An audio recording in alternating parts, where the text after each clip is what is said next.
ਤੁਸੀਂ ਮਾਫੀ ਭਾਵੇਂ ਨਾ ਕਹੋ, ਤੁਸੀਂ ਸਾਰੇ ਮੇਰੇ ਮਿੱਤਰ ਹੋ, ਪੁਰਾਣੇ, ਸਾਰੀ ਉਮਰ ਮੈਨੂੰ ਬਾਚਦੇ ਹੋ, ਪਰ ਮੇਰਾ ਇਖਲਾਕੀ ਤੌਰ ਤੇ ਮਾਫੀ ਮੰਗਣਾ ਬਣਦਾ ਹੈ ਕਿਉਂਕਿ ਬਹੁਤ ਹੀ ਜ਼ਿਆਦਾ ਲੇਟ ਹੋਏ ਆ। ਬੱਸ ਨਹੀਂ ਚੱਲਿਆ, ट्रैफिक जाम इन्ने सी, अंबाले ही पहला पौने घंटे का जाम, फिर इतने लालड़ू कोल जाम, फिर जीरकपुर कोल जाम, पता नहीं अज किस तरह से। तो वो पहला लेट होने लिए तुसीं बहुत वेट किया।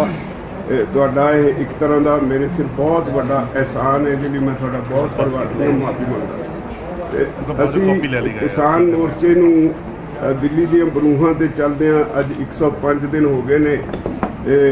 दुनिया का इतिहासिक मोर्चा है जिथे सब तो लंबा समा मोर्चा चलिया, उत्थे सब तो वध अज तक का पीसफुल मोर्चा और सब तो वध पार्टिसिपेशन वाला मोर्चा यह रहा।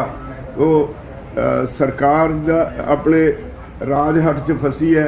तो असी ये फैसला किया है कि हुण जिहड़ी 5 स्टेटां दे विच इलैक्शन हो रही है, उत्थे असी टीमां बनाईयां, सारे स्टेटां दे विच वो जाके असी प्रचार करांगे भी जिन्हों मर्जी वोट दिओ, सिर्फ बीजेपी नूं सजा दिओ, उन्होंने वोट नहीं देनी। असी किसी एक पर्टिकुलर पार्टी या किसी पर्टिकुलर कैंडीडेट की हमायत नहीं करांगे। असी सिर्फ ये बेनती करन जावांगे कि बीजेपी नूं वोट ना दित्ती जाए। तो इहदे लई अज सर हरमीत सिंह कादियां, मैं सर गुरनाम सिंह उत्थों सीधे आउणगे एयरपोर्ट ते। असी अज कलकत्ते जावांगे तो कल नूं उत्थे एक रैली भी होएगी और असी 294 उत्थे हल्के ने असैंबली दे 294 गड्डियां कल नूं हरी झंडी दे के हर हल्के च एक गड्डी लिटरेचर वंडण वास्ते किसान मोर्चे के संबंध उत्थों कल नूं असी उन्हां नूं तोरांगे सारे हल्किਆਂ ਦੇ ਵਿੱਚ। जिथे हर रोज़ तकरीबन 3 ਤੋਂ 4 रैलियां एक ग्रुप एड्रैस करेगा। असी 4 ग्रुप बनाए हैं लीडर्स के, तकरीबन 12 रैलियां मिनीमम अलग अलग जिलों के असी एड्रैस करांगे 4 दिन लई। फिर आसाम 2 टीमां जा चुकी हैं, कुछ बंगाल वाली टीमां फिर उत्थे आसाम चलियां जाणगियां। असी केरला जावांगे। इस तरह जिद्दां जिद्दां जिहदी ड्यूटी जिथे लगी है सारे असी बीजेपी के विरुद्ध प्रचार करने लई उन्हां सारियां सूबिਆਂ ਵਿੱਚ ਜਾਵਾਂਗੇ। ਤੁਸੀਂ ਕਹਿੰਦੇ ਸਾਡਾ ਜਿਹੜਾ ਮੇਨ ਮੋਟਿਵ ਇਹ ਬੀਜੇਪੀ ਦੇ ਉਲਟ ਜਾਣ ਦਾ ਆਪਾਂ ਨੂੰ ਕਲੀਅਰ ਹੀ ਹੈ ਵੀ ਜਿਹੜੇ 3 ਲਾਅ ਬਣਾਏ ਨੇ ਉਹਨਾਂ ਦੇ ਵਿਰੋਧ 'ਚ ਅਸੀਂ ਬੈਠੇ ਹਾਂ। ਉਹ ਆਪਣੀ ਈਗੋ ਨਾਲ, ਡਿਕਟੇਟਰਸ਼ਿਪ ਨਾਲ ਸਾਡੇ ਤੇ ਕੋਈ ਫੈਸਲੇ ਤੇ ਨਹੀਂ ਉਤਰੇ। ਅੱਜ 47-48 ਦਿਨ ਹੋ ਗਏ, ਉਹਨਾਂ ਦੀ ਕੋਈ ਕਾਲ ਨਹੀਂ, ਕੋਈ ਮੀਟਿੰਗ ਨਹੀਂ। ਤੇ ਜਿਸ ਤਰ੍ਹਾਂ ਦਾ ਰਵੱਈਆ ਉਹ ਆਵਾਮ ਪ੍ਰਤੀ ਤੇ ਕਿਸਾਨਾਂ ਪ੍ਰਤੀ ਦਿਖਾ ਰਹੇ ਨੇ ਉਹ ਤੁਹਾਡੇ ਸਾਹਮਣੇ ਆ। ਤੇ ਇਸ ਕਰਕੇ ਅਸੀਂ ਇਹ ਸੋਚਿਆ ਵੀ ਜਿਵੇਂ ਆਪਾਂ ਪੰਜਾਬ 'ਚ ਪਹਿਲਾਂ ਐਜੀਟੇਸ਼ਨ ਕਰਕੇ ਇਹਨੂੰ ਦਿੱਲੀ ਦੀ ਬਰੋਹਾਂ ਤੱਕ ਲੈ ਕੇ ਗਏ, ਉਸ ਤੋਂ ਬਾਅਦ ਇਹਨੂੰ ਹੁਣ ਪ੍ਰਸਾਰ ਕਰਦੇ ਨਾਰਥ ਇੰਡੀਆ ਤੱਕ ਗਏ, ਹੁਣ ਆਪਾਂ ਪੂਰਾ ਇੰਡੀਆ ਕਵਰ ਕਰਨਾ ਵੀ ਜਿਹੜੀਆਂ ਵੀ ਇਹ ਲਾਅ ਨੇ ਇਹਨਾਂ ਦੇ ਅਗੇਂਸਟ ਲੋਕਾਂ ਨੂੰ ਅਵੇਅਰ ਕਰੀਏ ਤੇ ਉਹਨਾਂ ਨੂੰ ਦੱਸੀਏ ਵੀ ਇਹ ਲਾਅ ਕਿਸ ਕਿਸ ਤਰ੍ਹਾਂ ਦੇ ਤੁਹਾਡੇ ਨੁਕਸਾਨ ਕਰ ਸਕਦੇ ਨੇ ਤੇ ਆਉਣ ਵਾਲੇ ਸਮੇਂ ਦੇ ਵਿੱਚ ਅਗਲੀ ਜਨਰੇਸ਼ਨ, ਅਗਲੀ ਫਾਰਮਿੰਗ, ਅਗਲੀ ਸੋਸ਼ਲ ਸਿਸਟਮ ਤੇ ਇਕਨੋਮਿਕਲ ਸਿਸਟਮ ਸਾਰਾ ਚੇਂਜ ਕਰ ਸਕਦੇ ਨੇ। ਇਸ ਕਰਕੇ ਇਹਨੂੰ ਵਿਚਾਰ ਕਰਕੇ ਉਹਨਾਂ ਦੀ ਲੈਂਗੁਏਜ ਉੱਥੇ ਜਾ ਕੇ ਪ੍ਰਚਾਰ, ਲੈਂਗੁਏਜ ਜਿਹੜਾ ਡਿਫਰੈਂਸਿਸ ਆ ਸਾਊਥ ਦਾ, ਵੈਸਟ ਬੰਗਾਲ ਦਾ, ਉਹ ਆਪਾਂ ਕਵਰ ਕਰਨਾ। ਉੱਥੋਂ ਤੋਂ ਬੰਦੇ ਜਿਹੜੇ ਸਾਡੇ ਟਰਾਂਸਲੇਟ ਕਰਨਗੇ ਤੇ ਬਰਾਬਰ ਉੱਥੇ ਫਿਜ਼ੀਕਲ ਫਾਰਮ 'ਚ ਪ੍ਰੈਜ਼ੈਂਟ ਹੋ ਕੇ ਅਸੀਂ ਆਪਦੀ ਪੰਜਾਬ ਦੀ ਜਾਂ ਹਰਿਆਣਾ ਦੀ, ਨਾਰਥ ਇੰਡੀਆ ਦੀ ਪ੍ਰੈਜੈਂਟੇਸ਼ਨ ਕਰਾਂਗੇ ਵੀ ਕਿਸਾਨ ਇੱਥੇ ਕਿੱਡੇ ਲੈਵਲ ਦੇ ਉੱਤੇ ਬੈਠੇ ਨੇ, ਜਿਹੜਾ ਕਿ ਸਾਡਾ ਮੀਡੀਆ ਕਵਰ ਨਹੀਂ ਕਰ ਰਿਹਾ। ਨੈਸ਼ਨਲ ਮੀਡੀਆ ਤੁਸੀਂ ਬਹੁਤ ਸਵਾਦ ਕਵਰ ਨਹੀਂ ਕਰ ਰਿਹਾ, ਉਹਨੂੰ ਕਵਰ ਕਰਨ ਦੀ ਸਾਡੀ ਕੋਸ਼ਿਸ਼। मैं एक होर बेनती कर रहा। असी कल की मीटिंग 'ਚ भी तय किया भी 15 तारीख नूं ਜਿਹੜੀਆਂ ਜਿੰਨੀਆਂ ਐਮਪਲਾਈਜ਼ ਦੀਆਂ, ਵਪਾਰੀਆਂ ਦੀਆਂ ਫੈਡਰੇਸ਼ਨਸ ਨੇ ਉਹਨਾਂ ਨਾਲ ਮਿਲ ਕੇ ਅਸੀਂ ਪ੍ਰਾਈਵੇਟਾਈਜੇਸ਼ਨ ਦਾ ਵਿਰੋਧ ਕਰਨ ਜਾ ਰਹੇ 15 ਤਾਰੀਖ ਨੂੰ। ਤੇ 19 ਤਾਰੀਖ ਨੂੰ ਜਿਹੜੇ ਇਹਨਾਂ ਨੇ ਮੰਡੀ ਤੋੜਨ ਵਾਸਤੇ FCI ਨੇ ਨਵੀਆਂ ਹਦਾਇਤਾਂ ਜਾਰੀ ਕੀਤੀਆਂ ਪੰਜਾਬ ਦੇ ਵਿੱਚ ਵੀ ਤੁਸੀਂ ਜ਼ਮੀਨ ਦੇ ਨੰਬਰ ਦਿਓ ਤਾਂ ਉਹਦੇ ਬਾਅਦ ਤੁਹਾਨੂੰ ਪੇਮੈਂਟ ਮਿਲੇਗੀ, ਆਪਣੇ ਆਪ ਨੂੰ ਰਜਿਸਟਰ ਕਰਾਓ। ਉਹਦੇ ਵਿਰੋਧ ਵਿੱਚ ਅਸੀਂ ਕਿਹਾ ਸਾਰੇ ਪੰਜਾਬ ਦੀਆਂ ਨਹੀਂ ਸਾਰੇ ਦੇਸ਼ ਦੀਆਂ ਮੰਡੀਆਂ ਵਿੱਚ ਜਿਹੜੇ ਆੜਤੀ ਨੇ, ਪੱਲੇਦਾਰ ਨੇ, ਮੁਨੀਮ ਨੇ, ਕਿਸਾਨ ਨੇ, ਉਹ ਆਪੋ ਆਪਣੀ ਮੰਡੀ ਵਿੱਚ ਆਪੋ ਆਪਣੇ ਢੰਗ ਨਾਲ ਵਿਰੋਧ ਕਰਨਗੇ। ਤੇ 26 ਤਾਰੀਖ ਨੂੰ ਭਾਰਤ ਬੰਦ ਹੋਏਗਾ, ਇਹ ਸਾਰੇ ਕੁਝ ਦੇ ਖਿਲਾਫ, ਕਿਉਂਕਿ ਜਿਸ ਤਰ੍ਹਾਂ ਦਾ ਜਿਹੜੀਆਂ ਗੱਲਾਂ ਬਾਹਰ ਆ ਰਹੀਆਂ ਉਹਦੇ ਮੁਤਾਬਕ ਆਉਣ ਵਾਲੇ ਸਮੇਂ 'ਚ ਮੋਦੀ ਸਰਕਾਰ ਸਭ ਕੁਝ ਪ੍ਰਾਈਵੇਟ ਕਰਨ ਜਾ ਰਹੀ ਹੈ ਔਰ ਸਿਰਫ 4 ਮਹਿਕਮੇ ਰੱਖਣਗੇ ਆਪਣੇ ਕੋਲ। ਉਹਨਾਂ ਨੇ ਤੈਅ ਕਰ ਲਿਆ ਭਈ ਕੋਈ ਵੀ ਜਿਹੜੇ ਸਰਕਾਰੀ ਕੰਪਨੀਆਂ ਨੇ ਉਹ ਸਭ ਪ੍ਰਾਈਵੇਟ ਕਰ ਦੇਣੀ ਹੈ। ਜਿਹੜੇ ਲੇਬਰ ਕਲਾਸ ਹੈ ਉਹਨਾਂ ਦੇ ਵਰਕਿੰਗ ਆਵਰਸ 8 ਤੋਂ ਵਧਾ ਕੇ 12 ਘੰਟੇ ਕਰ ਦਿੱਤੇ। ਉਹਨਾਂ ਦੇ ਬਹੁਤ ਸਾਰੇ ਹੱਕ ਜਿਹੜੇ ਸੀ ਕੋਰਟ 'ਚ ਜਾਣ ਦੇ, ਲੇਬਰ ਕੋਰਟ ਜਾਣ ਦੇ, ਉਹ ਖੋਲ੍ਹ ਲਏ। ਇਸ ਤਰ੍ਹਾਂ ਦੇ ਫੈਸਲੇ ਸਾਰੇ ਕੀਤੇ ਹੋਏ ਹੈ ਮੋਦੀ ਸਰਕਾਰ ਨੇ, ਜਿਹਦੇ ਨਾਲ ਕਾਰਪੋਰੇਟਸ ਨੂੰ ਕੋਈ ਦਿੱਕਤ ਨਾ ਆਵੇ। ਸਾਰਾ ਕੁਝ ਕਾਰਪੋਰੇਟਸ ਦੇ ਹਵਾਲੇ ਕਰਨ ਜਾ ਰਹੇ ਨੇ ਦੇਸ਼ ਦਾ। ਤੋ ਇਹਦੇ ਲਈ ਅਸੀਂ ਸਾਰੇ ਆਮ ਸ਼ਹਿਰੀਆਂ ਨੂੰ ਵੀ ਅਪੀਲ ਕਰਾਂਗੇ ਵੀ ਜਿੰਨੀ ਦੇਰ ਤੱਕ ਸਾਰਾ ਦੇਸ਼ ਬਾਹਰ ਨਹੀਂ ਨਿਕਲੇਗਾ, ਮੋਦੀ ਸਰਕਾਰ ਦੇ ਇਹਨਾਂ ਕਾਰਨਾਮਿਆਂ ਨੂੰ ਠੱਲ ਨਹੀਂ ਪਏਗੀ। ਸਾਰਿਆਂ ਨੂੰ ਬਾਹਰ ਨਿਕਲ ਕੇ ਸਾਥ ਦੇਣਾ ਚਾਹੀਦਾ। ਰਾਜਾ ਸਾਹਿਬ, ਜਿਹੜਾ ਇਹ ਸਿਰਫ ਇੱਕ ਤੁਸੀਂ ਪੱਛਮ ਬੰਗਾਲ ਦੀ ਗੱਲ ਕੀਤੀ ਹੈ ਕਿ ਬਾਕੀ ਜਿਹੜੀਆਂ ਸਟੇਟਸ ਦੇ ਵਿੱਚ ਵੀ ਕਿਸਾਨ ਮੋਰਚੇ ਵੱਲੋਂ ਜਾਇਜ਼ ਹੋਊਗਾ? 2 ਮਿੰਟ ਮੈਨੂੰ ਗੱਲ 2 ਮਿੰਟ ਤੁਹਾਡੇ ਸਵਾਲ ਲੈਣੇ ਇਹਦੇ ਹੈਗਾ ਟਾਈਮ 2 ਮਿੰਟ ਪਲੀਜ਼, ਕਿਉਂਕਿ ਮੈਂ ਵੀ ਸਵੇਰ ਦਾ ਹਾਂਜੀ ਸਰ ਪਲੀਜ਼। ਮੈਂ ਤੁਹਾਡਾ ਬਹੁਤ ਧੰਨਵਾਦੀ ਹਾਂ ਕਿ ਤੁਸੀਂ ਬੜੀ ਪੇਸ਼ੈਂਸ ਦੇ ਨਾਲ ਇਸ ਮਹਾਯੁੱਧ ਦੇ ਵਿੱਚ ਜਿਹੜਾ ਦੇਸ਼ ਦੇ ਵਿੱਚ ਇੱਕ ਨਵਾਂ ਇਨਕਲਾਬ ਲਿਆਉਣ ਜਾ ਰਿਹਾ ਉਹਦੇ ਵਿੱਚ ਸ਼ਾਮਲ ਹੋਏ ਆ। ਤੁਸੀਂ ਐਕਟਿਵਲੀ ਦਿਲਚਸਪੀ ਲੈ ਕੇ ਇਸ ਸਾਰੇ ਮੈਸੇਜ ਨੂੰ, ਸੁਨੇਹੇ ਨੂੰ ਤੁਸੀਂ ਦੂਰ ਦਰਾਡੇ ਦੇਸ਼ ਵਿਦੇਸ਼ ਵਿੱਚ ਲਗਾਤਾਰ ਪਹੁੰਚਾਉਂਦੇ ਆ। ਮੈਂ ਮੀਡੀਆ ਦਾ ਇੱਕ ਵਾਰੀ ਫਿਰ ਬਹੁਤ ਧੰਨਵਾਦੀ ਹਾਂ। ਦੂਸਰੀ ਗੱਲ ਕਿ ਜੋ ਇੱਕ ਪਾਸੇ मैं ये कहूँगा कि काउंटर रेवोल्यूशनरी फोर्सेज जिस तरीके नाल मोदी जी वालों एक बड़े ही प्लान ढंग दे नाल मजदूरां, किसानां, दलितां सारियां उपर वड्डे पद्धर ते लगातार हमला किया जा रहा और कोरोना की आड़ दे विच जिस तरीके नाल ये किया गया वो साडे सारियां दे सामने है। 44 कानून लेबर दे तोड़ के 4 लेबर कोड तुसीं बनाते आ जिहदे विच सीधा सीधा कारपोरेटां नूं खुल्लियां छुट्टियां दे दित्तियां और एक पासे पार्लीमेंट के अंदर देश का प्रधानमंत्री ये गल कहे कि MSP रही है, रहूगी और अज भी है, तो दूसरे पासे तुसी FCI नूं कह के सीधा पे सीधा तुसी की कहना चाहुंदे आ कि असीं खातियां दे विच पावांगे।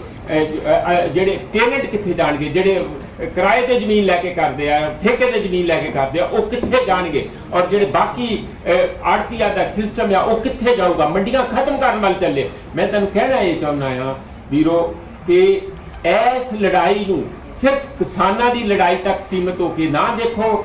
ਇਹ ਹਰ ਉਸ ਵਿਅਕਤੀ, ਵੀਰ, ਭੈਣ, ਭਰਾ ਦੀ ਲੜਾਈ ਹੈ। ਜਿਸ ਤਰ੍ਹਾਂ ਤੁਸੀਂ अंग्रेजों तो देश को आजाद कराने वेले वड्डे पद्धर ते कुर्बानियां दित्तियां, पंजाब और पश्चिमी बंगाल ने खास तौर पर कुर्बानियां दित्तियां, ये इतिहास है। उस तरीके अज फिर ये 2 सिरे जिहड़े देश दे आ, पश्चिमी बंगाल ते खास करके जिहड़ा पंजाब आ वो वड्डे पद्धर ते इस गल दे उत्ते इस आज़ादी दी जंग दे विच शामिल होण जा रहे आ।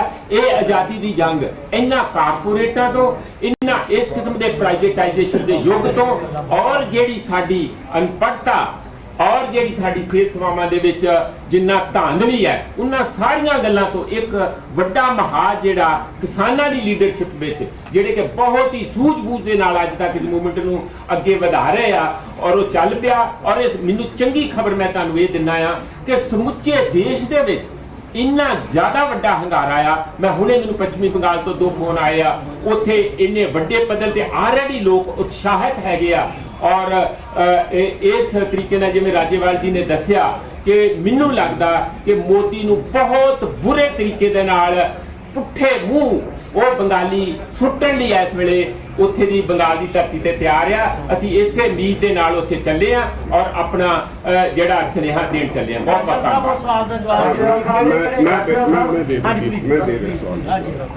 इस तरह कई एक तो 5 ਜਿਹੜੀਆਂ ਸਟੇਟਾਂ ਚੋਣ ਹੋ ਰਹੀ ਹੈ ਉੱਥੇ ਤਾਂ ਅਸੀਂ ਜਾ ਹੀ ਰਹੇ ਤੋਂ ਬਿਨਾਂ ਪਿਛਲੇ ਜਿਹੜੇ ਹੁਣ ਤੱਕ ਕਿਉਂਕਿ ਪੰਜਾਬ ਤੋਂ ਅੰਦੋਲਨ ਸ਼ੁਰੂ ਹੋਇਆ, ਫਿਰ ਹਰਿਆਣਾ ਇਹਦੇ ਵਿੱਚ ਜੁੜਿਆ, ਉਹਦੇ ਬਾਅਦ यूपी, उत्तराखंड, राजस्थान ਨੇੜੇ ਦੀਆਂ ਸਟੇਟਾਂ ਸਾਰੀਆਂ ਜਿਹੜੀਆਂ ਉੱਥੇ ਬੈਠੀਆਂ ਨੇ ਧਰਨੇ ਤੇ ਇਹ ਜੁੜੀਆਂ। ਤੇ ਇਹ ਵੀ ਅਸਲੀਅਤ ਹੈ ਵੀ ਉਹਦੇ ਬਾਅਦ ਵੱਧਦਾ ਇਹ ਅੰਦੋਲਨ ਅੱਜ 21 ਰਾਜਾਂ ਵਿੱਚ ਫੈਲ ਗਿਆ। ਬੜਾ ਐਕਟਿਵਲੀ ਲੋਕ ਇਹਦੇ ਵਿੱਚ ਪਾਰਟਿਸਿਪੇਟ ਕਰ ਰਹੇ ਨੇ। ਤੇ ਇੱਕ ਤੁਸੀਂ ਮੇਰੇ ਨਾਲੋਂ ਬਿਹਤਰ ਜਾਣਦੇ ਹੋ ਇਤਿਹਾਸ ਹੈ ਸਾਡਾ,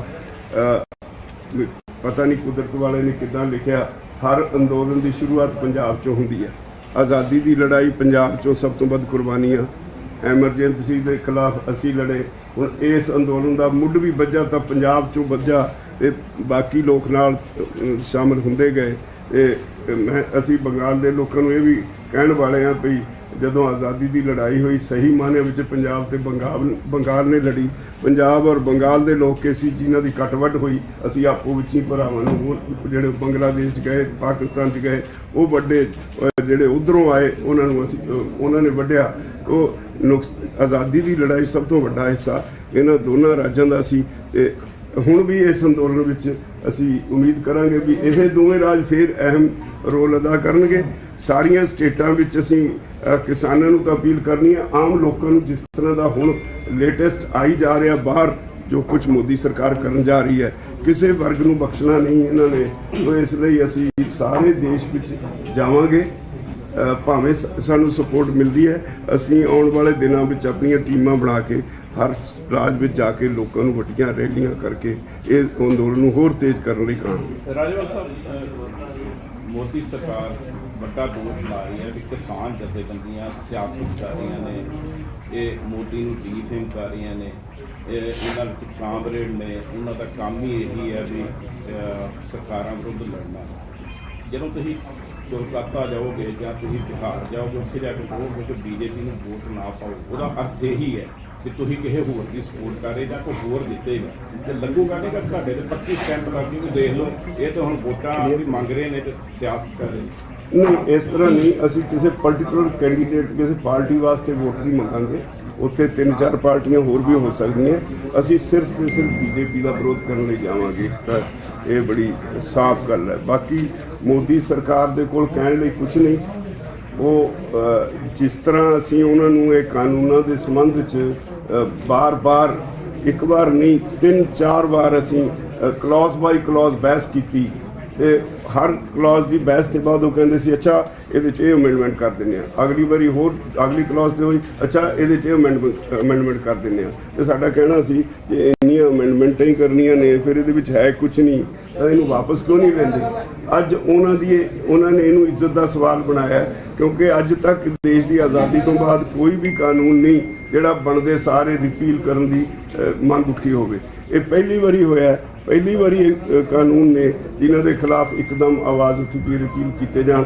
ਅਮੈਂਡਮੈਂਟਸ ਵੀ 20-20, 30-30 ਸਾਲ, 50 ਸਾਲ ਬਾਅਦ ਹੁੰਦੀਆਂ ਨੇ। ਅਮੈਂਡਮੈਂਟਸ ਵੀ ਕਦੇ ਨਹੀਂ ਹੋਈਆਂ।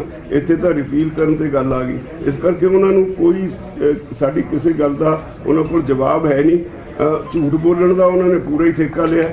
ਔਰ ਇਹ ਮੇਰੇ ਕਹਿਣ ਵਾਲੀ ਗੱਲ ਨਹੀਂ, ਸਾਰੇ ਸਮਝਦੇ ਆ ਵੀ ਹਰ ਪੈਰ ਤੇ ਲੋਕਾਂ ਨੂੰ ਗੁੰਮਰਾਹ ਕਰਨਾ ਬੀਜੇਪੀ ਦਾ ਇੱਕ ਮੁੱਢਲਾ ਫਾਰਮੂਲਾ ਹੋ ਗਿਆ। ਰਾਜੇਵਾਲ ਸਾਹਿਬ, ਪਹਿਲੀ ਗੱਲ ਤਾਂ ਇਹ ਹੈ ਕਿ ਕੀ ਤੁਸੀਂ ਮਹਿਸੂਸ ਕਰਦੇ ਹੋ ਕਿ ਜੇ ਪੱਛਮੀ ਬੰਗਾਲ ਦੇ ਵਿੱਚ ਭਾਜਪਾ ਨੂੰ ਤੁਸੀਂ ਸੱਤਾ ਜਾਣ ਤੋਂ ਰੋਕ ਲੈਂਦੇ ਹੋ ਤਾਂ ਕਿਸਾਨ ਅੰਦੋਲਨ ਦਾ ਸੁਨੇਹਾ ਤਕੜਾ ਜਾਊਗਾ ਤੇ ਉਹ 3 ਦਿਨ ਵਾਪਸੀ ਲਈ ਤੁਹਾਨੂੰ ਫਿਰ ਸੱਦਾ ਦੇਣਗੇ ਗੱਲਬਾਤ ਲਈ? ਪਹਿਲਾ ਤਾਂ ਇਹ। ਦੂਸਰਾ, ਪੱਛਮੀ ਬੰਗਾਲ ਨਾਲੋਂ ਹਰਿਆਣਾ ਜ਼ਿਆਦਾ ਨੇੜੇ ਸੀ। ਕੀ ਹਰਿਆਣਾ ਸਰਕਾਰ ਡੇਗਣ ਤੇ ਸੰਯੁਕਤ ਮੋਰਚੇ ਨੇ ਉਨੀ ਕੰਮ ਨਹੀਂ ਕੀਤਾ ਜਿਹਦਾ ਅਸਰ ਕੱਲ੍ਹ ਵੀ ਦਿਖਿਆ? ਨਹੀਂ, ਇਸ ਤਰ੍ਹਾਂ ਨਹੀਂ। ਹਰਿਆਣੇ ਦੇ ਵਿੱਚ ਲੋਕੀ ਜਿਹੜੇ MLAs ਨੇ ਉਹਨਾਂ ਦੇ ਜਾ ਕੇ ਮੈਮੋਰੈਂਡਮ ਦਿੱਤੇ ਹੈ। ਜਿਹੜੇ ਲੀਡਰ ਸੀ ਉਹਨਾਂ ਦੇ ਘਰਾਂ ਦੇ ਅੱਗੇ ਲੰਬੇ ਧਰਨੇ ਦਿੱਤੇ ਹੈ।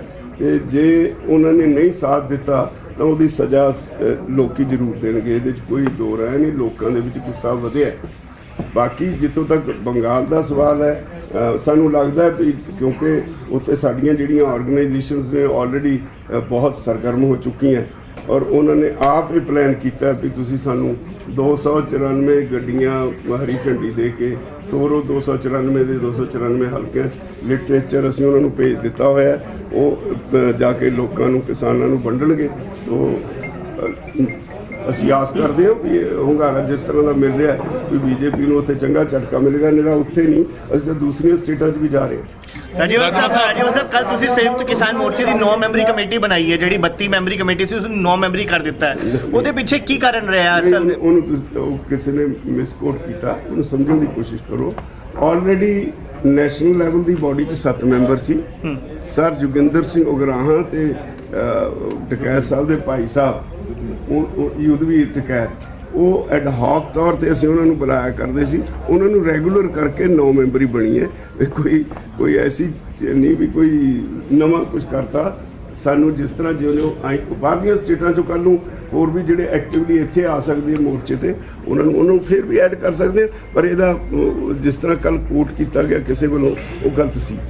ਰਾਜੇਵਾਲ ਸਾਹਿਬ ਸਵਾਲ ਇਹ ਹੈ ਕਿ ਤੁਸੀਂ ਇੱਕ ਤਾਂ ਇਹ ਹੈ ਕਿ ਤੁਸੀਂ ਜਿੰਨੇ ਕਿਸਾਨ ਆਗੂ ਆ 5 ਰਾਜਾਂ ਦੇ ਵਿੱਚ ਪ੍ਰਚਾਰ ਕਰਨ ਜਾ ਰਹੇ ਨੇ ਬੀਜੇਪੀ ਦੇ ਖਿਲਾਫ, ਕੀ ਤੁਹਾਨੂੰ ਇਹ ਨਹੀਂ ਲੱਗ ਰਿਹਾ ਕਿ ਬੀਜੇਪੀ ਨੂੰ ਹਰਾਉਣ ਵਾਸਤੇ ਉੱਥੇ ਦੀ ਜਿਹੜੀ ਇੱਕ ਵੱਡੀ ਪਾਰਟੀ ਦੀ ਜਿਹੜੀ ਬੀਜੇਪੀ ਦੇ ਖਿਲਾਫ ਲੜਾਈ ਲੜ ਰਹੀ ਹੈ, ਕਿਉਂਕਿ ਆਪਾਂ ਦਾ ਮੇਨ ਮੰਤਵ ਆ ਬੀਜੇਪੀ ਨੂੰ ਹਰਾਉਣਾ, ਤੁਸੀਂ ਇਹ ਕਹਿ ਰਹੇ ਹੋ ਵੀ ਅਸੀਂ ਉੱਥੇ ਕਹਾਂਗੇ ਵੀ ਬੀਜੇਪੀ ਨੂੰ ਛੱਡ ਕੇ ਜਿਹਨੂੰ ਮਰਜ਼ੀ ਵੋਟ ਪਾਓ, ਕੀ ਇਹ ਨਹੀਂ ਚਾਹੀਦਾ ਕਿ ਬੀਜੇਪੀ ਨੂੰ ਹਰਾਉਣ ਵਾਸਤੇ ਜਿਹੜੀ ਉੱਥੇ ਦੀ ਜੇਤੂ ਧਿਰ ਆ ਉੱਥੇ ਉਹਨਾਂ ਦਾ ਮੁਕਾਬਲਾ ਕੀਤਾ ਜਾਂਦਾ? ਨੰਬਰ 1 ਜੀ।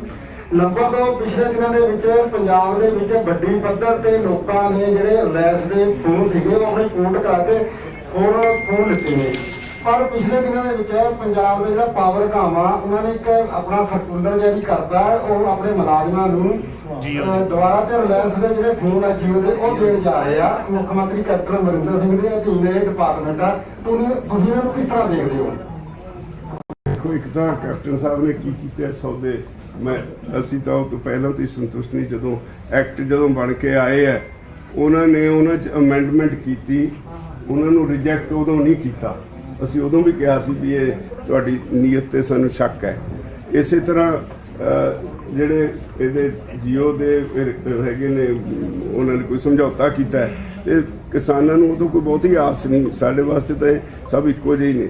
ਤੋ ਅਗਲੀ ਗੱਲ, ਦੂਜਾ ਤੁਹਾਡਾ ਸਵਾਲ ਸੀ ਪੱਛਮੀ ਬੰਗਾਲ ਚ ਕਿ ਪੋਲਿਟਿਕਸ ਇੱਕ ਪਾਰਟੀ ਨੂੰ ਸਪੋਰਟ, ਉੱਥੇ 2 ਪਾਰਟੀਆਂ ਨੇ, ਲੈਫਟਿਸਟ ਵੀ ਨੇ, ਉੱਥੇ ਮਮਤਾ ਵੀ ਹੈ, ਉੱਥੇ ਬੀਜੇਪੀ ਹੈ। ਅਸੀਂ ਕਿਸੇ ਇੱਕ ਨਾਲ ਵੱਜੇ ਨਹੀਂ, ਅਸੀਂ ਕੋਈ ਖੁਦ ਪੋਲੀਟੀਕਲ ਗਰੁੱਪ ਨਹੀਂ, ਇਸ ਕਰਕੇ ਅਸੀਂ ਤਾਂ ਉੱਥੇ ਜਾ ਕੇ ਆਪਣਾ ਜੋ ਫੈਸਲਾ ਜਥੇਬੰਦੀਆਂ ਦਾ ਉਹਦੇ ਮੁਤਾਬਕ ਇਹੀ ਕਹਾਂਗੇ ਵੀ ਜਿਹਨੂੰ ਮਰਜ਼ੀ ਵੋਟ ਪਾ ਦਿਓ, ਪਰ ਬੀਜੇਪੀ ਨੂੰ ਨਾ ਵੋਟ ਪਾਓ। ਸਾਡਾ ਵਿਰੋਧ ਬੀਜੇਪੀ ਨਾਲ। ਰਾਜੇਵਾਲ ਜੀ, ਜਿਸ ਤਰ੍ਹਾਂ ਦੀ ਸਥਿਤੀ ਬਣੀ ਵੀ ਹੈ ਇਸ ਵੇਲੇ, ਆਪਾਂ ਨੂੰ ਪਤਾ ਕਿ ਕੇਂਦਰ ਸਰਕਾਰ ਬਾਰ-ਬਾਰ ਇਹ ਕਹਿ ਰਹੀ ਹੈ ਕਿ 3 ਖੇਤੀ ਕਾਨੂੰਨਾਂ 'ਚ ਸੋਧ ਕਰਵਾ ਲਓ, ਰੱਦ ਨਹੀਂ ਹੋਣਗੇ। ਬਹੁਤ ਲੰਬੇ ਸਮੇਂ ਤੋਂ ਸਾਰੇ ਹਿੰਦੁਸਤਾਨ ਦੇ ਲੋਕਾਂ ਦੇ ਮਨਾਂ 'ਚ ਸਵਾਲ ਹੈਗਾ ਕਿ ਕੀ ਕੋਈ ਗੱਲਬਾਤ ਦੇ ਅਸਾਰ ਹੈਗੇ ਇਸ ਵੇਲੇ ਜਾਂ ਲੰਬੇ ਸਮੇਂ ਦੀ ਗੱਲਬਾਤ ਡੈਡਲੌਕ ਹੈ? ਦੇਖੋ, ਫਿਰ ਉੱਥੇ ਮੈਂ ਉਹੀ ਅਰਜ਼ ਕਰਾਂ, ਕਹਿਣ ਨੂੰ ਤਾਂ ਬੀਜੇਪੀ ਪ੍ਰਧਾਨ ਮੰਤਰੀ ਨੇ ਕਹਿ ਦਿੱਤਾ ਵੀ ਇੱਕ ਕਾਲ ਦੀ ਦੂਰੀ ਤੇ ਗੱਲਬਾਤ ਨਹੀਂ, ਸਾਨੂੰ ਨੰਬਰ ਨਹੀਂ ਲੱਭਦਾ ਕਿਹੜੇ ਨੰਬਰ ਤੇ ਕਿਸਾਨ ਟੈਲੀਫੋਨ ਕਰਨ। ਤੋ ਜੇ ਕਿਤੇ ਮਿਲ ਜੇ ਤਾਂ ਅਸੀਂ ਉਹ ਟੈਲੀਫੋਨ ਦੀ ਘੰਟੀ ਵੱਜਣੋਂ ਨਹੀਂ ਹਟਣੀ। ਦੂਸਰੀ ਗੱਲ, ਸਰਕਾਰ ਸਮਝਦੀ ਹੈ ਵੀ ਉਹਨੇ ਕਾਨੂੰਨ ਗਲਤ ਬਣਾ ਲਏ, ਉਹਨਾਂ ਨੂੰ ਇਹਦੇ ਵਿੱਚ ਆਪਣੀ ਬੇਇੱਜ਼ਤੀ ਮਹਿਸੂਸ ਹੁੰਦੀ ਹੈ, ਇਸ ਕਰਕੇ ਰਾਜ ਹੱਟ 'ਚ ਫਸੇ ਹੋਏ ਬੈਠੇ ਹੈ। ਅਸੀਂ ਆਪਣਾ ਕੇਸ ਠੀਕ ਸਾਬਤ ਕਰ ਚੁੱਕੇ ਹਾਂ ਔਰ ਅਸੀਂ ਉਦੋਂ ਤੱਕ ਨਹੀਂ ਉੱਠਾਂਗੇ ਜਦੋਂ ਤੱਕ ਉਹ ਕਾਨੂੰਨ ਵਾਪਸ ਨਹੀਂ। ਰਾਜੇਵਾਲ ਸਾਹਿਬ, ਤੁਸੀਂ ਕਲਕੱਤੇ ਜਾ ਰਹੇ ਹੈਗੇ, ਕਾਦੀਆਂ ਜੀ ਵੀ ਨਾਲ ਜਾ ਰਹੇ ਨੇ, ਹੋਰ ਤੁਹਾਡੇ ਜਿਹੜੇ ਕਿਸਾਨ ਆਗੂ ਨੇ ਉਹ ਮਾਂ ਪੰਚਾਇਤਾਂ ਦੇ ਵਿੱਚ ਆ ਰਹੇ ਨੇ। ਜੇਕਰ ਗੱਲ ਕਰੀਏ ਪਿੱਛੇ ਦੀ ਸਿੰਘੂ ਬਾਰਡਰ ਦੀ, ਟਿਕਰੀ ਬਾਰਡਰ ਦੀ, ਤਾਂ ਕਿਸੇ ਦੇ ਪਿੱਛੇ ਜ਼ਿੰਮੇਵਾਰੀ ਵੀ ਲਾ ਕੇ ਜਾ ਰਹੇ ਹੋ ਕਿ ਜੇਕਰ ਕੁਝ ਹੁੰਦਾ ਤਾਂ ਉਹ ਲੋਕ ਜਿਹੜੇ ਹੈਗੇ ਨੇ ਉਹ ਦੇਖਣਗੇ, ਕਿਉਂਕਿ ਕਾਦੀ ਉਹਨਾਂ ਦੇ ਵੀ ਜਿਸ ਤਰੀਕੇ ਨਾਲ ਵਰਕਰਾਂ ਦੇ ਉੱਤੇ ਗੋਲੀਆਂ ਚੱਲੀਆਂ, ਹਮਲਾ ਹੋਇਆ ਸੀ, ਤਾਂ ਪਿੱਛੋਂ ਕੌਣ ਇਸ ਮੋਰਚੇ ਨੂੰ ਦੇਖੂਗਾ, ਕੌਣ ਕਿਹਦੀ ਜ਼ਿੰਮੇਵਾਰੀ ਲਾ ਕੇ ਜਾ ਰਹੇ ਹੋ? ਡਾਕਟਰ ਦਰਸ਼ਨਪਾਲ ਹੋਰੀ 5-6 ਲੀਡਰਸ ਇੱਥੇ ਛੱਡੇ, ਏਦਾਂ ਨਹੀਂ ਅਸੀਂ ਸੁਣਨਾ ਨਹੀਂ ਸਾਰਾ ਕਿਸੇ ਮੋਰਚੇ ਨੂੰ ਛੱਡਿਆ। ਉਹਨਾਂ ਦਾ ਵੀ 13 ਤਰੀਕ ਦਾ ਪ੍ਰੋਗਰਾਮ ਆਇਆ ਹੋਇਆ ਹਨੂਮਾਨਗੜ੍ਹ ਦਾ, ਫਿਰ ਉਦੋਂ ਤੇ ਵਾਪਸ ਆ ਜਾਣਾ। ਇੱਕ ਟੀਮ ਜਿਹੜੀ ਪਹਿਲੀ ਗਈ ਹੋਈ ਹੈ ਬੰਗਾਲ 'ਚ ਉਹਨੇ ਵਾਪਸ ਆ ਜਾਣਾ। ਇਨ ਦਾ ਮੀਨ ਟਾਈਮ ਇੱਕ ਟੀਮ ਆਸਾਮ ਗਈ ਹੋਈ ਹੈ, ਉਹਨੇ ਵਾਪਸ ਆ ਜਾਣਾ। ਇਹ ਰੋਟੇਸ਼ਨ ਹੈ, ਅਸੀਂ ਕੋਈ ਮੋਰਚਾ ਸੁਣਨਾ ਛੱਡਣ ਵਾਲੇ ਨਹੀਂ। ਇੱਕ ਪਾਸੇ ਤੁਸੀਂ ਸੰਯੁਕਤ ਮੋਰਚਾ ਕਿਸਾਨ ਜਥੇਬੰਦੀਆਂ ਕਹਿੰਦੀਆਂ ਨੇ ਵੀ ਕਿਸੇ ਵੀ ਸਿਆਸੀ ਪਾਰਟੀ ਨਾਲ ਸਾਂਝ ਨਹੀਂ ਕਰਨੀ, ਭਲੇ ਆਪਣੇ ਖੜੇ ਦਿਨ ਨੂੰ ਨਹੀਂ ਲਿਆਉਂਦਾ। ਦੂਸਰੇ ਪਾਸੇ ਸਰਕਾਰ ਵੀ ਐਲੀਗੇਸ਼ਨ ਲਾ ਰਹੀ ਹੈ, ਰਵਨੀਤ ਬਿੱਟੂ ਵੀ ਐਲੀਗੇਸ਼ਨ ਲਾ ਰਿਹਾ ਹੈ, ਜੋਗਿੰਦਰ ਯਾਦਵ ਜਿਹੜਾ ਸਵਰਾਜ ਪਾਰਟੀ ਨੂੰ ਚਲਾਉਂਦਾ, ਸਿਆਸੀ ਪਾਰਟੀ ਨੂੰ ਚਲਾਉਂਦਾ, ਪਹਿਲਾਂ ਸਰਕਾਰ ਨੇ ਕਿਹਾ ਮੀਟਿੰਗ 'ਚ ਨਾ ਲਿਆ, ਤੁਸੀਂ ਮੰਨ ਗਏ, ਹੁਣ ਉਹ ਤਕਰੀਬਨ ਲੀਡ ਕਰਦੇ ਦਿਖਦੇ ਨੇ ਪ੍ਰੈਸ ਕਾਨਫਰੰਸ ਨੂੰ। ਕੀ ਮਜਬੂਰੀ ਹੈ ਕਿਸਾਨ ਜਥੇਬੰਦੀਆਂ ਦੀ ਕਿ ਸਰਕਾਰ ਜਦੋਂ ਐਲੀਗੇਸ਼ਨ ਲਾ ਰਹੀ ਉਹ ਸਿਆਸੀ ਲੀਡਰ ਨੂੰ ਕਿਉਂ ਨਾ ਲਿਆ ਜਾਏ? ਨਹੀਂ, ਇਸ ਤਰ੍ਹਾਂ ਦੀ ਗੱਲ ਨਹੀਂ ਕਿ ਉਹ ਲੀਡ ਕਰ ਰਹੇ ਨੇ। ਕੋਈ ਵੀ ਫੈਸਲਾ ਉਹਨਾਂ ਨੂੰ ਇਕੱਲਿਆਂ ਨੂੰ ਕੋਈ ਕਰਨ ਦਾ ਅਧਿਕਾਰ ਨਹੀਂ। ਬਕਾਇਦਾ 6-6 ਘੰਟੇ ਮੀਟਿੰਗਾਂ ਚੱਲਦੀਆਂ, ਉਹਦੇ ਬਾਅਦ ਜੋ ਫੈਸਲਾ ਹੁੰਦਾ ਕਈ ਵਾਰੀ ਹੋ ਜਾਂਦਾ ਹੈ ਕਿ ਲੀਡਰ ਗੈਰ ਹਾਜ਼ਰ ਹੋਣ, ਐਡਰੈਸ ਕਰਦੇ ਆ। ਆਮ ਤੌਰ ਤੇ ਸਾਡਾ ਤਰੀਕਾ ਇਹ ਹੈ ਵੀ ਜਿਹੜੀ ਮੀਟਿੰਗ ਹੁੰਦੀ ਹੈ, ਜਿਹੜਾ ਉਸ ਦਿਨ ਦਾ ਪ੍ਰਧਾਨ ਹੁੰਦਾ ਹੈ ਉਹ ਮੇਨਲੀ ਐਡਰੈਸ ਕਰਦਾ, ਉਹਦੇ ਨਾਲ 2-4 ਹੋਰ ਬੈਠ ਜਾਂਦੇ ਨੇ, ਉਹੀ ਰੋਜ਼ ਪ੍ਰੈਸ ਨੂੰ ਐਡਰੈਸ ਕਰਦੇ ਨੇ। ਮੇਰਾ ਸਵਾਲ ਹੈ ਕਿ ਉਹ ਸਿਆਸੀ ਪਾਰਟੀ ਦਾ ਲੀਡਰ ਹੈ? ਨਹੀਂ, ਉਹ ਇੱਕ ਕਿਸਾਨ ਐਗਜ਼ੈਕਟਲੀ ਮੈਂ ਇਹੀ ਕਹਿਣ ਲੱਗਾ ਸੀ ਤੁਹਾਡੇ ਨਾਲ ਪਰਮਿਸ਼ਨ ਲੈ ਕੇ ਉਹ ਸਵਰਾਜ ਇੰਡੀਆ ਦਾ ਤੇ ਹੈਗੇ ਹੀ ਆ, ਪ੍ਰਧਾਨ ਹੈਗੇ ਆ। ਉਹ ਜਿਹੜਾ ਕਿਸਾਨ ਜੈ ਕਿਸਾਨ ਅੰਦੋਲਨ ਹੈਗੇ ਆ ਉਹਦੇ ਵਿੱਚ ਵੀ ਉਹ ਐਕਟਿਵਲੀ ਹੈਗੇ ਆ, ਤੇ ਜਦੋਂ ਇੱਥੇ ਪਾਰਟਿਸਿਪੇਟ ਕਰ ਰਹੇ ਆ ਉਹ ਜੈ ਕਿਸਾਨ ਅੰਦੋਲਨ ਵੱਲੋਂ। ਅੱਜ ਤਾਂ ਪ੍ਰੋਫੈਸਰ ਸਾਹਿਬ ਹੋਰ ਵੀ ਕਈ ਪਾਰਟੀਆਂ ਦੇ ਹੈਗੇ ਨੇ ਇਸ ਤਰ੍ਹਾਂ ਦੇ, ਕਹਿਣ ਦਾ ਮਤਲਬ ਤਾਂ ਹੈ ਵੀ ਜਦ ਸਿਆਸੀ ਉਹ ਜੁੜ ਗਏ ਨੇ ਤਾਂ ਆਖਰ ਉਹਨਾਂ ਦੀ ਸ਼ਮੂਲੀਅਤ ਤੇ ਵਾਰੀ-ਵਾਰੀ ਸਵਾਲ ਉੱਠਦੇ ਨੇ, ਉਹ ਫਿਰ ਸਾਰਿਆਂ ਦੀ ਦੇਖੋ ਹੈਗੇ ਨੇ ਸਭ ਦੇ, ਪਰ ਕੁਝ ਲੋਕ ਐਕਟਿਵਲੀ ਕੰਮ ਕਰ ਰਹੇ ਨੇ, ਕੁਝ ਦਿਖਾਵੇ ਵਾਸਤੇ। ਰਵਨੀਤ ਬਿੱਟੂ ਕਿਉਂ ਜ਼ਿਆਦਾ ਐਕਟਿਵ ਕਿਸਾਨ ਅੰਦੋਲਨ ਤੇ ਬੋਲਦੇ ਨੇ? ਉਹ ਵਿਚਾਰਾ ਕੋਈ ਲੱਭਦਾ ਹੋਣਾ ਆਪਣੀ ਜ਼ਮੀਨ, ਉਹਦਾ ਕਸੂਰ ਨਹੀਂ, ਉਹ ਜ਼ਮੀਨ ਲੱਭਦੇ ਫਿਰਦੇ ਆਪਣੀ ਆਪਣੀ ਜ਼ਮੀਨ ਲੱਭਦੇ ਫਿਰਦੇ। ਰਾਜੇਵਾਲ ਸਾਹਿਬ ਇੱਕ ਮੇਰਾ ਵੀ ਸਵਾਲ। ਹਾਂਜੀ ਹੁਕਮ ਜੀ। ਗੱਲ ਇਹ ਹੈ ਕਿ ਤੁਹਾਨੂੰ ਐਕਟਿਵ ਜਿਹੜਾ ਅੰਦੋਲਨ ਹੈ ਉਹਦੇ ਵਾਸਤੇ 4 ਮਹੀਨੇ ਹੋ ਚੁੱਕੇ ਨੇ, ਅਗਲੇ 6 ਮਹੀਨੇ ਹੋਰ ਅੰਦੋਲਨ ਚੱਲ ਵੀ ਸਕਦਾ ਜਿੱਦਾਂ ਤੁਸੀਂ ਕਿਹਾ।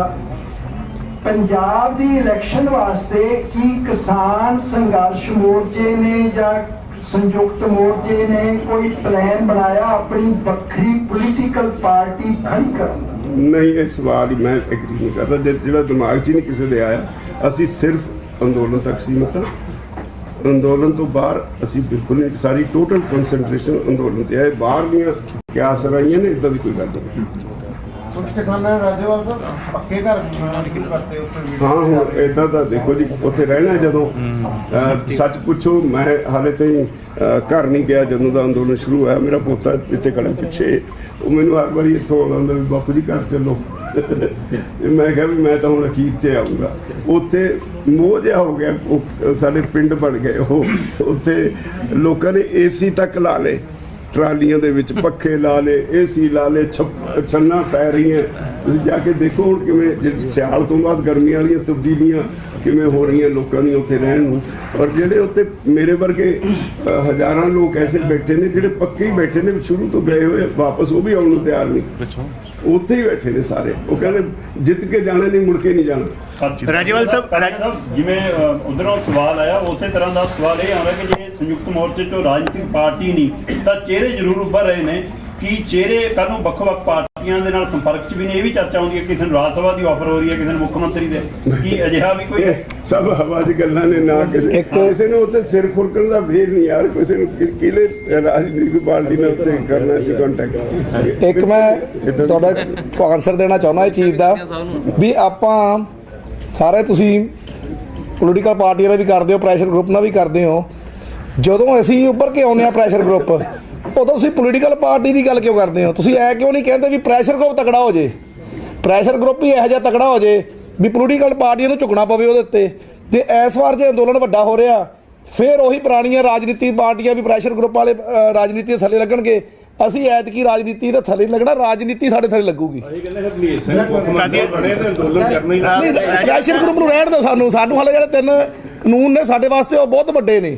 ਜਿੰਨਾ ਕੁ ਸਹਿਯੋਗ ਸਾਨੂੰ ਲੋਕਾਂ ਦਾ ਮਿਲਿਆ, ਕਿਸਾਨਾਂ ਦਾ ਮਿਲਿਆ, ਸਾਡੇ ਵਾਸਤੇ ਬਹੁਤ ਅਹਿਮ ਆ ਉਹ ਲੜਾਈ ਜਿੱਤਣੀ। ਜੇ ਉਹ ਏਮ ਤੋਂ ਅਸੀਂ ਪਰੇ ਹਟਦੇ ਆ ਜਾਂ ਕੁਝ ਹੋਰ ਸੋਚਦੇ ਆ, ਫਿਰ ਡੀਰੇਲ ਹੋ ਜਾਵਾਂਗੇ। ਰਾਜੇਵਾਲ ਸਾਹਿਬ ਇੱਕ ਸੈਕਿੰਡ ਮੈਂ ਤੁਹਾਡਾ ਸਵਾਲ ਲੈਂਦਾ। ਪਾਤਲਾ ਜੀ, ਆਪਾਂ ਸਾਰੇ ਸਮਝੀਏ ਕਿ ਅਸੀਂ ਅਜੇ ਵੀ ਬਹੁਤ ਪੁਰਾਣੇ ਮੋਡ ਵਿੱਚ ਸੋਚ ਰਹੇ ਹਾਂ। ਚੋਣਾਂ ਆਈਆਂ, ਚੋਣਾਂ ਗਈਆਂ। ਇਹ ਦੇਸ਼ ਨੂੰ ਇਕੱਠਾ ਕਿਵੇਂ ਰੱਖਣਾ, ਦੇਸ਼ ਨੂੰ ਬਚਾਉਣਾ, ਸੰਵਿਧਾਨ ਕਿਵੇਂ ਬਚਾਉਣਾ, ਦੇਸ਼ ਦੀ ਵਿੱਚ ਲੋਕਤੰਤਰ ਨੂੰ ਕਿਵੇਂ ਬਚਾਉਣਾ, ਆਮ ਬੰਦੇ ਨੂੰ, ਸ਼ਹਿਰੀ ਨੂੰ ਸੜਕ ਤੇ ਸੇਬ ਚਾਹਤਾ ਕਿਵੇਂ ਬਚਾਉਣਾ, ਇਹ ਲੜਾਈ ਹੈ। ਤੁਸੀਂ ਹੁਣ ਅਸੈਂਬਲੀਆਂ 'ਚ ਕੌਣ ਗਿਆ, ਚੀਫ ਮਿਨਿਸਟਰ ਕੌਣ ਬਣਿਆ, ਕਿਹੜਾ ਫਾਈਨੈਂਸ ਮਿਨਿਸਟਰ ਬਣਿਆ, ਉਹਦੇ ਤੋਂ ਅਲੱਗ ਹੋ ਕੇ ਸੋਚਣ ਦੀ ਕੋਸ਼ਿਸ਼ ਕਰੋ। ਮੈਂ ਸਾਡੀ ਹੱਥ ਜੋੜ ਕੇ ਬੇਨਤੀ ਹੈ। ਸਵਾਲ ਲੈ ਲਓ ਇੱਕ ਮਿੰਟ। ਸਰਕਾਰ ਵੀ ਇਹ ਐਲੀਗੇਸ਼ਨ ਲਾ ਰਹੀ ਹੈ ਕਿ ਖੇਤੀ ਕਾਨੂੰਨ ਭੁੱਲ ਗਏ ਨੇ, ਹੁਣ ਮੋਦੀ ਸਰਕਾਰ ਨੂੰ ਭਜਾਉਣ ਲਈ ਕਰ ਰਹੀ ਹੈ। ਨਹੀਂ, ਇਸ ਤਰ੍ਹਾਂ ਨਹੀਂ ਹੈ, ਇਸ ਤਰ੍ਹਾਂ ਨਹੀਂ ਹੈ। ਕੱਲਾ ਖੇਤੀ ਦੇ ਕਾਨੂੰਨ ਨਹੀਂ ਹੈਗੇ ਨਾਲ। ਜਿਹੜੇ 15 ਤਰੀਕ ਨੂੰ ਇਹਨਾਂ ਨੇ ਕਿਹਾ, ਉਹ ਮਜ਼ਦੂਰਾਂ ਦੇ ਨਾਲ ਟ੍ਰੇਡ ਯੂਨੀਅਨ ਦਾ ਪਬਲਿਕ ਸੈਕਟਰ ਦੇ ਵਿੱਚ ਸਾਰਾ ਬੰਦ ਕਰਕੇ ਬਹੁਤ ਵੱਡੀ ਗੱਲ ਹੈ। ਜਿਹੜੀਆਂ ਵੱਡੀਆਂ EMPLOYEES ਦੀਆਂ ਫੈਡਰੇਸ਼ਨਸ ਨੇ, ਜਿਹੜੀਆਂ ਟ੍ਰੇਡਰ ਦੀਆਂ ਫੈਡਰੇਸ਼ਨਸ ਨੇ, ਉਹਨਾਂ ਨਾਲ ਅਸੀਂ ਦਿੱਲੀ ਮੀਟਿੰਗ ਕੀਤੀ ਹੈ। ਔਰ ਮੈਂ ਰਿਐਲਿਟੀ ਦੱਸਾਂ ਵੀ ਮੈਨੂੰ ਉੱਥੋਂ ਜਾ ਕੇ ਜਦੋਂ ਉਹਨਾਂ ਨੇ ਕੁਝ ਡਾਕੂਮੈਂਟ ਦਿਖਾਏ, ਆਪ ਨੂੰ ਬੜਾ ਕੁਝ ਸਿੱਖਣ ਨੂੰ ਮਿਲਿਆ। ਤੇ ਉਹ ਦੇਖ ਕੇ ਵਾਕਈ ਇਹ ਲੱਗਿਆ ਵੀ ਸਾਰੇ ਦੇਸ਼ ਨੂੰ ਬਾਹਰ ਨਿਕਲਣਾ ਪਏਗਾ ਤਾਂ ਦੇਸ਼ ਬਚ ਸਕੇਗਾ। ਜਿੱਧਰ ਨੂੰ ਮੋਦੀ ਸਰਕਾਰ ਚੱਲ ਪਈ, ਕੋਈ ਸੈਕਟਰ ਨਹੀਂ ਉਹਨਾਂ ਨੇ ਛੱਡਣਾ। ਕੁਝ ਕਾਰਪੋਰੇਟ ਦੇ ਹੱਥੋਂ ਸਾਰਾ ਕੁਝ ਚਲਾ ਜਾਏਗਾ, ਦੁਬਾਰਾ ਗੁਲਾਮੀ ਵੱਲ ਵੱਜਾਂਗੇ। ਤੋ ਇਹ ਲੜਾਈ ਵੱਡੀ ਲੜਾਈ ਹੈ ਜਿਹੜੀ ਸਾਡੇ ਸਾਰਿਆਂ ਲਈ। ਰਾਜੇਵਾਲ ਜੀ, ਤੁਸੀਂ ਵੱਡੀ ਲੜਾਈ ਦੀ ਗੱਲ ਕਰਦੇ ਹੋ, ਪੋਲੀਟੀਕਲ ਤੌਰ ਤੇ ਸਵਾਲ, ਕਿਉਂਕਿ ਪਾਰਲੀਮੈਂਟ ਕਦੇ ਅਸੈਂਬਲੀਆਂ ਲੰਘ ਕੇ ਉੱਥੇ ਇਦਾਂ ਦੀ ਬਕਵਾਸਬਾਜ਼ੀ ਜਿਹੜੀ ਹੈਗੀ ਹੈ ਕਰਦੇ ਆ ਪੋਲੀਟੀਕਲ ਲੋਕ ਜਿਹੜੇ ਹੈਗੇ ਆ। ਸਿੱਧੇ ਤੌਰ ਤੇ ਮੈਂ ਸਵਾਲ ਪੁੱਛਣਾ ਚਾਹੁੰਦਾ, ਜਿਹੜੀ ਐਡੀ ਲੰਬੀ ਲੜਾਈ ਚੱਲ ਰਹੀ ਹੈ, ਪੰਜਾਬ ਦੇ ਜਾਂ ਦੇਸ਼ ਦੇ ਕਿਸਾਨਾਂ ਦੇ ਲੋਕਾਂ ਦਾ ਕਿੰਨਾ ਕੁ ਵੱਡਾ ਹੰਗਾਰਾ ਜੇ ਲੜਾਈ ਲੰਬੀ ਚੱਲਦੀ ਹੈ? ਦੇਖੋ, ਲੋਕਾਂ ਦਾ ਹੰਗਾਰੇ ਦਾ ਤਾਂ ਇੱਥੋਂ ਤੱਕ ਹੈ ਵੀ ਪਿੰਡਾਂ ਦੇ ਪਿੰਡ ਲੋਕਾਂ ਨੇ ਪੰਚਾਇਤਾਂ ਕਰਕੇ ਫੈਸਲੇ ਕਰ ਲਏ ਵੀ ਲੜਾਈ ਲੰਬੀ ਚੱਲਣੀ ਹੈ। ਹਰ ਪਿੰਡ ਨੇ ਮਿਥ ਲਿਆ ਵੀ ਕਿਸੇ ਦਾ ਜਿਹੜਾ ਵੱਡਾ ਪਿੰਡ ਆ ਉੱਥੇ ਵੱਧ ਗਿਣਤੀ, ਕਿਤੇ ਛੋਟਾ ਘੱਟ ਗਿਣਤੀ, 10 ਬੰਦੇ 7 ਬੰਦੇ ਜਥੇ ਬਣਾਤੇ, ਇੱਕ ਜਥਾ ਉੱਥੇ ਬੈਠੂਗਾ, ਜਿੰਨੀ ਦੇਰ ਉੱਥੇ ਬੈਠਾ ਉਹਦਾ ਕੰਮ ਪਿਛਲੇ ਸੰਭਾਲਣਗੇ, ਤੇ ਜਦੋਂ ਉਹ ਜਥਾ ਨਵਾਂ ਜਥਾ ਉੱਥੇ ਚਲਾ ਜਾਏਗਾ ਫਿਰ ਉਹ ਜਥਾ ਵਾਪਸ ਆਏਗਾ। ਰਾਜੇਵਾਲ ਜੀ, ਬਾਕੀ ਲੜਾਈ ਦਾ ਲੰਬੀ ਹੈ, ਛੇਤੀ ਮੁੱਕਣ ਵਾਲੀ ਹੈ, ਸਾਡੇ ਹੱਥ ਨਹੀਂ, ਸਰਕਾਰ ਦੇ ਵੱਸ ਹੈ। ਸਰਕਾਰ ਜਦੋਂ ਮੇਜ਼ ਤੇ ਆਉਣਾ ਚਾਹੂਗੀ, ਅਸੀਂ ਹਮੇਸ਼ਾ ਤਿਆਰ ਹਾਂ ਗੱਲਬਾਤ ਲਈ। ਇਹ ਗੱਲਬਾਤ ਨਾਲ ਨਤੀਜਾ ਨਿਕਲਣਾ ਕੋਈ, ਅਸੀਂ ਕੋਈ ਵਾਇਲੈਂਟ ਮੂਵਮੈਂਟ ਤਾਂ ਹੈ ਨਹੀਂ, ਪੀਸਫੁਲ ਮੂਵਮੈਂਟ ਰੱਖੀ ਹੋਈ ਹੈ। ਤੋ ਇਸ ਕਰਕੇ ਇਹਦਾ ਨਾਂ, ਇਹਦੀ ਕਿੰਨੀ ਲੰਬਾਈ ਚੱਲੂ ਇਹ ਨਹੀਂ ਕਿਹਾ ਜਾ ਸਕਦਾ। ਰਾਜੇਵਾਲ ਜੀ ਨੂੰ 4 ਮਹੀਨੇ ਹੋ ਜਾਣੇ ਆ, 26 ਤਰੀਕ ਨੂੰ 4 ਮਹੀਨੇ ਹੋ ਜਾਣੇ ਆ। ਬੰਦ ਦੀ ਕਾਲ ਜਿਹੜੀ ਦਿੱਤੀ ਹੈ ਉਹ ਮਾੜੀ ਦੀ ਤਫਸੀਲ ਕਰ ਦਿਓ ਕਿ ਇਸ ਤਰੀਕੇ ਦੀ ਕਾਲ ਹੋਣ ਵਾਲੀ ਹੈ ਕਿ ਤੁਸੀਂ ਇਹ ਵੀ ਗੱਲ ਸਾਹਮਣੇ ਆ ਰਹੀ ਕਿ ਟ੍ਰੇਡ ਯੂਨੀਅਨ ਨੂੰ ਵੀ ਨਾਲ ਲੈ ਰਹੇ ਹੋ ਤੇ ਟਰੱਕ ਯੂਨੀਅਨਸ ਵੀ ਆ ਰਹੀਆਂ ਤੁਹਾਡਾ ਸਾਥ ਕਰਨ। ਉਹ ਇਕੱਠੇ ਜਾਮ ਹੋਣੇ ਆ ਨਹੀਂ, ਉਹ ਫੈਸਲਾ ਇਹ ਹੋਇਆ ਵੀ 15 ਤਰੀਕ ਨੂੰ ਬੈਂਕਾਂ ਵਾਲੇ ਪਹਿਲਾਂ ਕਰ ਰਹੇ ਨੇ, ਨਾਲ ਦੂਸਰੀਆਂ ਟ੍ਰੇਡ ਯੂਨੀਅਨਸ ਕਰ ਰਹੀਆਂ। ਅਸੀਂ ਉਹਨਾਂ ਨੂੰ ਸਪੋਰਟ ਤੇ ਹਾਂ ਕਿਉਂਕਿ ਪ੍ਰਾਈਵੇਟਾਈਜੇਸ਼ਨ ਦਾ ਅਸੀਂ ਵੀ ਵਿਰੋਧ ਕਰਦੇ ਹਾਂ, ਇਹ ਉਹਨਾਂ ਦੀ ਬੜੀ ਜੈਨੂਨ ਮੰਗ ਹੈ। ਇਸ ਕਰਕੇ ਉਹ ਉਹਨਾਂ ਦਾ ਪਹਿਲਾਂ ਤੋਂ ਪਲਾਨ ਸੀ, ਅਸੀਂ 15 ਤਰੀਕ ਨੂੰ ਉਹਨੂੰ ਸਪੋਰਟ ਦੇਣ ਦਾ ਐਲਾਨ ਕੀਤਾ। ਰਾਜੇਵਾਲ ਜੀ, ਮੇਰੇ ਸੀਨੀਅਰ ਸਹਿਯੋਗੀ ਤਰਲੋਚਨ ਜੀ ਨੇ ਸਵਾਲ ਕੀਤਾ ਸੀ ਹਲੇ ਤੁਹਾਨੂੰ ਰਵਨੀਤ ਬਿੱਟੂ ਦੇ ਰਿਗਾਰਡਿੰਗ। ਰਵਨੀਤ ਬਿੱਟੂ ਨੂੰ ਅੱਜ ਇੱਕ ਇਨਾਮ ਮਿਲਿਆ ਹੈ ਕਾਂਗਰਸ ਵੱਲੋਂ, ਉਹਨਾਂ ਨੂੰ ਐਲਓਪੀ ਬਣਾ ਦਿੱਤਾ ਗਿਆ ਮੌਜੂਦਾ ਸੈਸ਼ਨ ਦੇ ਲਈ ਲੋਕ ਸਭਾ ਦੇ ਵਿੱਚ। ਮੇਰੇ ਏਜੰਡੇ ਤੇ ਰਵਨੀਤ ਬਿੱਟੂ ਨਹੀਂ। ਰਾਜੇਵਾਲ ਜੀ ਪਰ ਉਹਨਾਂ ਦੇ ਉਹਦੇ ਜੀ ਤੋਂ ਡਰਨਾ। ਰਾਜੇਵਾਲ ਜੀ, ਤੁਸੀਂ ਵੈਸਟ ਬੰਗਾਲ ਜਾ ਰਹੇ ਹੋ 294 ਗੱਡੀਆਂ ਲੈ ਕੇ। ਕੱਲ ਵੈਸਟ ਬੰਗਾਲ 'ਚ ਵਾਇਲੈਂਸ ਹੋਈ ਹੈ, ਮਮਤਾ ਬੈਨਰਜੀ ਤੇ ਅਟੈਕ ਹੋਇਆ, ਬੀਜੇਪੀ ਕਹਿ ਰਹੀ ਹੈ ਕਿ ਉਹ ਅਟੈਕ ਨਹੀਂ, ਡਰਾਮਾ ਹੈ। ਕਿਵੇਂ ਤੁਸੀਂ ਉਸ ਚੀਜ਼ ਨੂੰ ਦੇਖਦੇ ਹੋ? ਨਹੀਂ, ਸਾਡਾ ਉਹਦੇ ਨਾਲ ਕੋਈ ਸੰਬੰਧ ਨਹੀਂ। ਅਸੀਂ ਆਪਣੀਆਂ ਜਥੇਬੰਦੀਆਂ ਵੱਲੋਂ 294 ਗੱਡੀਆਂ ਸਾਰੇ ਹਲਕਿਆਂ 'ਚ ਭੇਜਣੀਆਂ, ਜਿਹੜੀਆਂ ਲਿਟਰੇਚਰ ਬੰਦਣਗੀਆਂ, ਪ੍ਰਚਾਰ ਕਰਨਗੀਆਂ। ਅਸੀਂ ਬੀਜੇਪੀ ਦੇ ਖਿਲਾਫ ਉਹਨਾਂ ਦਾ ਕੀ ਹੋਇਆ, ਉਹਨਾਂ ਦੀ ਉਹ ਬੀਜੇਪੀ ਦੇ ਖਿਲਾਫ ਪ੍ਰਚਾਰ ਕਰਨ ਜਾ ਰਹੇ ਹੋ, ਪਰ ਫਿਰ ਵੀ ਜੇਕਰ ਬੀਜੇਪੀ ਪ੍ਰਚਾਰ ਖਿਲਾਫ ਕਰਨ ਦੇ ਬਾਵਜੂਦ ਵੀ ਅਗਾਂਹ ਲੰਘ ਜਾਂਦੀ ਹੈ ਜੀ, ਤੇ ਆਪਾਂ ਨੂੰ ਮੋਰਚੇ ਦੇ ਇਹਦੇ ਨਾਲ ਕੋਈ ਨੁਕਸਾਨ ਨਹੀਂ ਜੀ ਫਿਰ? ਕਿਉਂਕਿ ਤੁਸੀਂ ਬੀਜੇਪੀ ਦੇ ਪ੍ਰਚਾਰ ਖਿਲਾਫ ਕੀਤਾ, ਫਿਰ ਵੀ ਉਹ ਨਹੀਂ, ਕੋਈ ਨੁਕਸਾਨ ਨਹੀਂ ਹੋਣ ਵਾਲਾ।